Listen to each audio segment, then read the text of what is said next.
Once in a Lifetime, Epilogue, the last chapter. December 2019. So many wonderful things had happened in the last 4 years. Anna had two children now and was pregnant with her third. My footloose brother had married his girlfriend last year, and they recently purchased a beautiful house. Mama and Daddy had a few new minor health issues, but they were still as active as ever.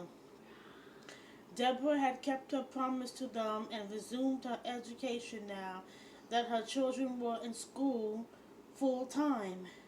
When I resigned from the job I loved so much 6 months after my wedding, Jim actually cried. He called me at home so often you would have thought I was still on the payroll.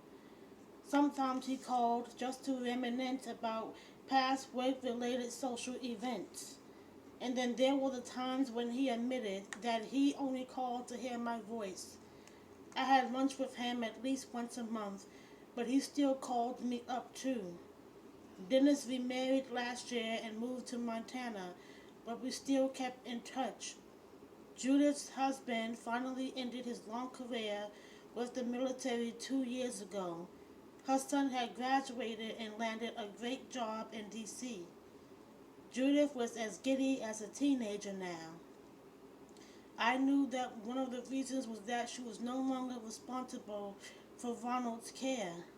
Both of Madeline's children were honor roll students. Odette's two daughters were studying at UC Berkeley, and her eldest had recently become engaged. Despite our lives being busier than ever, we still found time to get together. We were celebrating our fourth wedding anniversary today. Ronald had insisted on doing it in Paris, in the same luxurious penthouse hotel suite where we spent our honeymoon. Deborah had offered to take care of our children, 3-year-old Ronald Jr. and 2-year-old Patricia. Mama, where is Paris? Junior asked. He and his sister were standing in the middle of our bedroom floor, watching Ronald and me pack.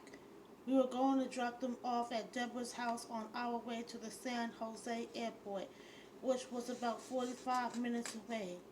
It's a beautiful city in France, sweetie, I replied. Where is France? Junior asked next with a confused look on his face. He had my skin tone and facial features, and Patricia was the splitting image of Ronald. It's a country in Europe, Ronald answered as he closed his suitcase and glanced around the room. I hope I'm not forgetting anything, he mumbled. Junior looked even more confused. Where it's Europe. Honey, it's too complicated to go into now. We'll take you there someday, I said.